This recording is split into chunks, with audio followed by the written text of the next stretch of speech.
یہ ہے مقبوضہ بلوچستان۔ آج منگل 1 اکتوبر سال 2024 ہے۔ بلوچستان ٹوڈے سے آج کے علاقائی خبروں کے ساتھ میں ہوں آپ کا میزبان الیاس بلوچ۔ پنجگور تار حافظ گھر پر چھاپا، 2 بھائی جبری لاپتہ، بعد ازاں خاندان والوں نے سی پیک بند کر دیا۔ ہرنائی میں پاکستانی جیٹ سیاروں کی بمباری سے 6 سرمچار شہید ہوئے، BLA آزاد۔ وسنی پاکستانی عقوبت خانوں سے بازیاب داؤد اور ریاض نامی نوجوان مسلح افراد کے ہاتھوں فائرنگ میں شدید زخمی ہو گئے۔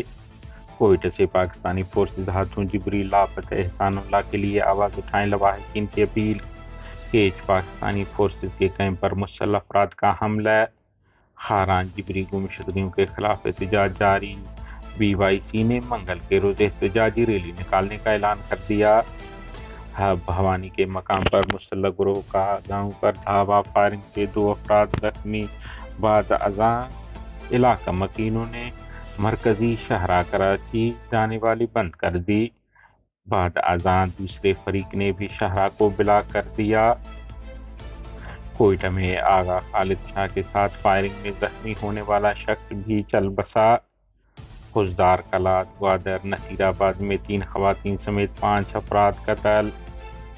بلوچستان کے ضلع پنجگور چتکان تار آفس میں ایک گھر پر پاکستانی فورسز اور خفیہ اداروں نے چھاپہ مار کر صابر نور اور عابد نور بسرا نور محمد نامی 2 بھائیوں کو اغوا کر کے جبری لاپتہ کر دیا۔ بعد ازاں لواحقین نے پریس کانفرنس کر کے انہیں وقت دے دیا، مگر وہ بازیاب نہ ہوئے تو انہوں نے سی پیک روڈ کو بلاک کر دیا۔ اس موقع پر سیاسی سماجی تنظیموں کے نمائندوں نے آ کر اظہار یکجہتی کی۔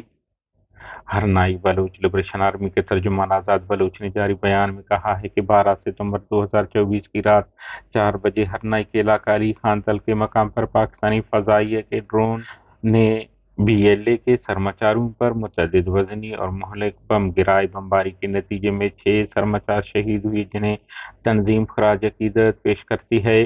انہوں نے کہا ہے کہ جام شہادت نوش کرنے والے سرمچار شہید شفو سمالانی عرف فادین، شہید سمد خان چھلگری مری عرف دوستین، شہید محمد گل مری عرف وحید بلوچ، شہید غلام قادر مری عرف انجیر بلوچ، شہید عبید بلوچ عرف فدا، شہید تاج محمد چھلگری مری عرف بابل کی جود اور قربانی پر انہیں سلام پیش کرتے ہیں۔ کوئٹہ جبری لاپتہ نوجوان کے لواحقین نے جاری بیان میں کہا ہے کہ 22 اگست کی رات 1 بجے کے قریب پاکستانی سیکیورٹی فورسز نے حافظ احسان اللہ ولد قاری آغا سکنہ سریاب مل کو جبری لاپتہ کر دیا، جس کے بعد وہ تاحال لاپتہ ہیں۔ انہوں نے انسانی حقوق کے اداروں سے آواز اٹھانے کی اپیل کی ہے۔ بلوچستان ضلع کے تمب میں مسلح افراد نے تمب کے علاقہ رودین بن میں قائم پاکستانی فورسز کے مرکزی کیمپ کو راکٹ لانچر اور دیگر ہتھیاروں سے نشانہ بنایا۔ علاقائی ذرائع کے مطابق حملہ کافی دیر تک جاری رہا۔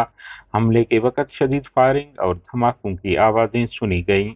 خدشہ ہے کہ فورسز کو بھاری نقصان پہنچا ہے۔ بتایا جا رہا ہے کہ حملے کے بعد فوج کی جانب سے بھی مارٹر گولے فائر کیے گئے، تاہم مسلح افراد فرار ہو گئے۔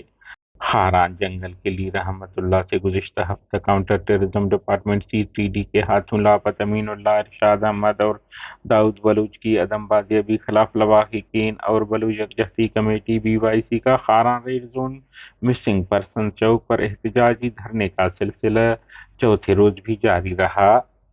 لاپتہ نوجوانوں کے لواحقین اور BYC نے لاپتہ نوجوانوں کی عدم بازیابی خلاف آج پرامن احتجاجی ریلی نکالنے کا بھی اعلان کر دیا ہے۔ خضدار تحصیل وڈ کے علاقہ ٹک میں فائرنگ، جس میں حاجی نور احمد شاہ حوزی مینگل نامی شخص ہلاک، دوسرا زخمی ہوا۔ پولیس کے مطابق واقعہ پرانی دشمنی ہے۔ کلات کے علاقہ دشت مغل زئی میں گزشتہ روز عبدالرحمان ولد عبدالحمید قومی چاری نامی شخص نے نامعلوم وجوہات کی بنا پر اپنی بیوی کا گلا دبا کر قتل کر دیا اور فرار ہو گئے۔ ادھر بلوچستان کے ساحلی شہر گوادر نیا آباد ریک سے تشدد زدہ دوشی ذکی نعش ملی ہے۔ بتایا جا رہا ہے کہ انہیں گلے میں رسی ڈال کر قتل کیا گیا ہے۔ مقتول بنیادی طور پر جھاؤ آواران کی رہائشی ہے، جو نیا آباد میں رہائش پذیر تھی۔ کوہلو سب تحصیل سفید کے علاقہ میں شوہر نے اپنی بیوی کو بے دردی سے قتل کر دیا۔ جیکوب آباد صدر تھانہ کے حدود میں بلوچستان کے رہائشی اسکول ٹیچر اختر ڈوم کی سے موٹر سائیکل چھیننے کی کوشش کی۔ ڈاکو نے جب انہوں نے مزاحمت کی تو انہیں ڈنڈوں سے وار کر کے قتل کر دیا اور فرار ہو گئے۔